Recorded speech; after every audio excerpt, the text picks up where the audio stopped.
और नवाज भप्पी साहब, आज आपने बड़े हंगामा खेज इजलास में शिरकत की है, बल्कि हंगामा आराई का हिस्सा बने आप। ये अच्छा, अल्हम्दुलिल्लाह। नहीं तो ये क्या स्ट्रेटेजी, आप अगर हाउस ही नहीं चलेगा ना कौमी असम्बली, कल भी वॉकआउट कर दिया कौमी असम्बली से, सेनेट में भी आज आप प्लेकार्ड उठाकर लाए हुए थे, तो ये आप नहीं समझते कि इससे माहौल खराब हो रहा है, मुज़ाकरात का माहौल, तो फिर कैसे बनेगा?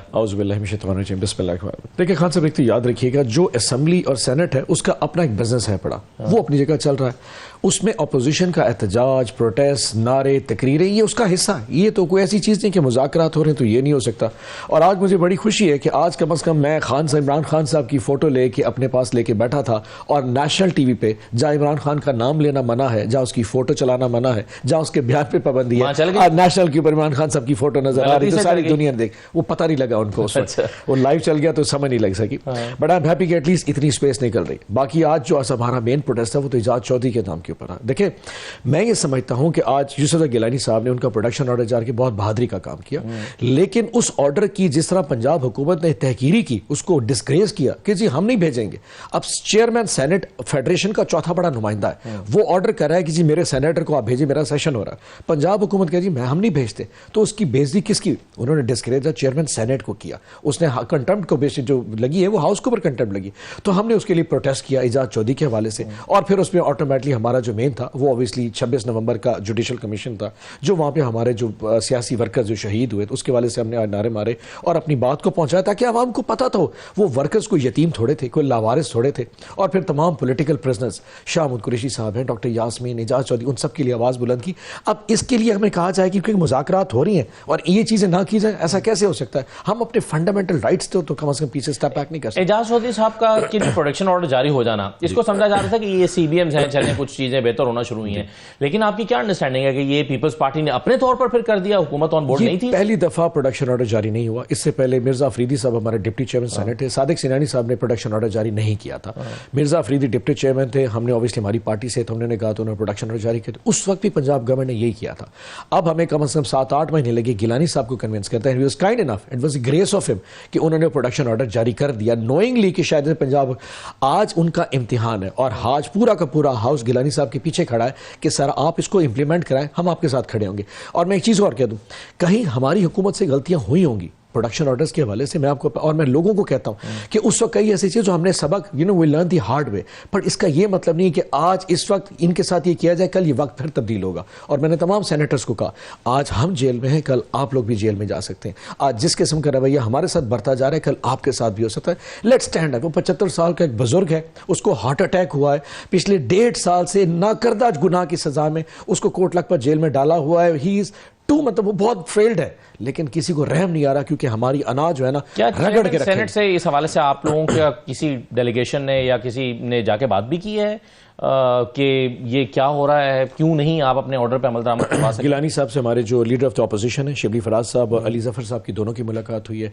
आज हमारी पूरी पॉलिटिकल पार्टी ने जाना था, लेकिन इत्तफाक के बिजनेस एडवाइजरी की मीटिंग आ गई, तो गिलानी साहब ने कहा कि मैं ऑर्डर पे इंप्लीमेंट कराता हूँ, आप इजलास में चलें। तो कल पूरी पॉलिटिकल जमात, हमारी पूरी पॉलिटिकल पार्टी गिलानी साहब के दफ्तर में जाएगी और उन्हें कहेंगे कि सर हमें आप पे भरोसा है, आप हिम्मत करें, एक तो स्टैंड तो ले। देखिए अल्टीमेटली आज गिलानी साहब फेल हो गए तो ये आपका फेडरेशन का हाउस फेल हो जाएगा। मैं एज अ सेनेटर अपने आप पे शर्मिंदगी फील करूं, मेरी औकात क्या है? मतलब एक प्रेसिडेंट, आईजी प्रेसिडेंट पंजाब का, वो हमारी बात सुनने को तैयार नहीं है। होम सेक्रेटरी पंजाब हमारी बात सुनने को तैयार नहीं, वो कहते नहीं मानता, जाओ चेयरमैन सेनेट जहां से आएगा। ये डिस्ग्रेस तो उनकी है, हम उनके पास पीछे रैली करेंगे। लेट्स आई होप कि वो स्टैंड करेंगे। And I am sure Gilani साहब जिस तरह ग्रेसफुल आदमी है, आई एम श्योर कि वो इस दफा कोई ना कोई रिजल्ट जरूर निकालेंगे। सही है। भप्पी साहब ये बताइए, मुज़ाकरात की हम बात कर रहे थे, मुज़ाकरात का अगली एक ही निशस्त में नतीजा खेज हो जाना या इसकी तवक्को करना, आपके ख्याल में ये थोड़ा सा अनफेयर नहीं है इस लिहाज से कि अगर जुडिशल कमीशन बनना है, राना सनाउल्लाह साहब कहते हैं कि उसके TORs डिस्कस होंगे, दायरा उसके लिए एक चीज ज्यादा निशस्तें लग सकती हैं, आप चाहते हैं कि नहीं जो निकलना है अब एक ही निशस्त में निकलना चाहिए, अनफेयर डिमांड नहीं है आपकी? असद खान साहब, इशू ये है कि 2 पहले नशिस्तें हो चुकी हैं, और जो हमारी 2 डिमांड्स हैं वो पहले दिन से, ये आज पहला दिन नहीं। उन्होंने कहा जी आप रिटर्न में लेके आए, पहली दफा नहीं, दूसरे अब हम रिटर्न में भी दे देंगे उनको। आपको भी तो ये फैसला करने में 2 हफ्ते लगे ना कि रिटर्न में देनी है। अच्छा, आप वेरी फ्रैंकली कि रिटर्न में मांगने का मकसद क्या था? चले हम दे देते हैं, उनको पता तो हमने मांगना। अब अल्टीमेटली इस पर जहन बनाएंगे। अब जैसे राना सनाउल्लाह साहब ने कहा जिसके TORs ले आए, अगली बार TORs ले आएंगे, फिर क्या होगा? ये हर दफा एक नया प्रपोजल आता जाएगा। पॉइंट ये कि गवर्नमेंट को कोई कॉन्फिडेंस बिल्डिंग मैयर्स दिखाना नहीं, देखे ना, मगर आप एक दफा अपने तौर पर तो आपको एक छोटा सा फैसला करने में 2 हफ्ते लग रहे हैं, दूसरी तरफ आप हुकूमत से तवक्को कर रहे हैं कि बड़ा फैसला करने के लिए आप एक ही मीटिंग में कर कोई एक कम से कम हमारी 2 मेन शर्तें, कोई एक पहली मीटिंग में बांध लेना, जो तीसरी नशिस्त आ रही है, हमारे जो सियासी असीरान है उनको रिहाई कर दे, वो जो पॉलिटिकल प्रिजनर्स है 9 मई के केसेस में एजाज चौधरी को रखना या डॉक्टर यास्मीन राशिद को रखना या मियां महमूद रशीद या शाहमूद कुरैशी साहब को रखना, ये कहां की मंतक है? जिनके ऊपर 9 मई का एक एक ब्लफ्ड केस है, कम से कम उन्हीं को जाने दे। और हमने खान साहब के वाले से कहा मत छोड़े खान साहब। आज हुकूमत अगर चाहे कि शाह महमूद कुरैशी साहब को जेल में नहीं होना चाहिए, हुकूमत क्या करेगी? एग्जीक्यूटिव ऑर्डर जारी करेगी? वेरी फ्रैंकली अल-कादरी ट्रस्ट में हुकूमत ने क्या करना था? ये जो जजेस हैं ये किसके ताबे हैं? ये किसकी बात सुन रहे? आज जज साहब हुकूमत को चाहिए कि जज कोई कॉल करे कि नहीं आप इनको फैसला सुना दे ना। देख 302 के मुजरिम को जमानत मिल जाती है, ये डिमांड तो आपको अदालत में करनी चाहिए, तो शाम ना कि आप तो आपके ख्याल में जो जज साहब हैं वो हमारी सुन रहे हैं? वो आप 9 मई का केस क्या होगा? 176 होगा, 171 होगा, तोड़ फोड़ होगी, दहशतगर्दी होगी। दहशतगर्दी की अदालत में लोगों को जमानत, अब 1.5 साल से अगर जमानत नहीं मिल रही तो अदालत यकीनन किसी की ताबे है, वो अपने माइंड से काम नहीं कर रही। सो गवर्नमेंट अपना इन्फ्लुएंस ही कम कर ले कोर्ट को। अब अल-कादरी ट्रस्ट के ऊपर जो जज साहब है फैसला क्यों नहीं सुना रहे? मतलब अगर वो इतना ओपन एंड शट किया है, जैसे हुकूमत कह रही है, जज भी सेशन जज है, सुनने को भी कोर्ट अडयाला जेल के अंदर जा रहा है, फैसला सुना क्यों नहीं देता? ये कौन सा पहली दफा है कि आपने तोशाखाना के केस में हमारी सजा सुनाई नहीं थी? उस वक्त तो खान साहब मौजूद नहीं थे, बुशरा आपा मौजूद, सुना दे।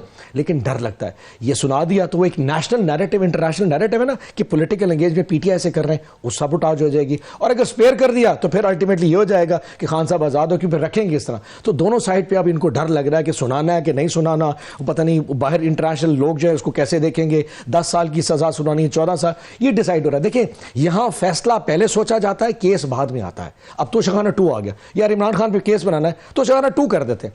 अल्लाह माफ करे कि ये ना कि इद्दत के वाले से केस आ जाए, अल्लाह माफ करे कोई ऐसे केस अगर आपकी बात मान ली जाए कि ये फैसला सुनाने में बड़ी मुश्किल पेश आ रही है और फैसला लिखा जा चुका है कि जी इमरान खान साहब को सजा सुनानी है, बुशरा बीबी को सजा सुनानी है, तो क्या दिक्कत है उन्हें सजा सुनाने में? मैंने आपको कहा ना, एक इनका नैरेटिव है कि वो इस वक्त पाकिस्तान तहरीक इंसाफ और इमरान खान के साथ एंगेज कर रहे हैं।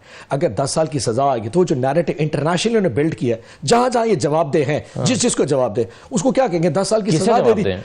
इनको पता हो किस किस को जवाब देते हैं, जो जो इनको मिलने के लिए आती है, जिनको ये मिलने के लिए जाते हैं। कहीं ना देखें, हम कुछ जजीरे में नहीं रहते, पाकिस्तान को दुनिया से दूर नहीं है। आप जो कुछ करेंगे उसका इंटरनेशनल रेपरकशंस आते हैं। अभी आपके पास जो पाबंदियां लगी, कहीं ना कहीं दुनिया देख रही है। अब जो 14 लोग शहीद हुए, आपके ख्याल में किसी को पता नहीं है कि डी चौक पे कहां पे किसने गोली किसको मारी होगी? Everybody knows everyone.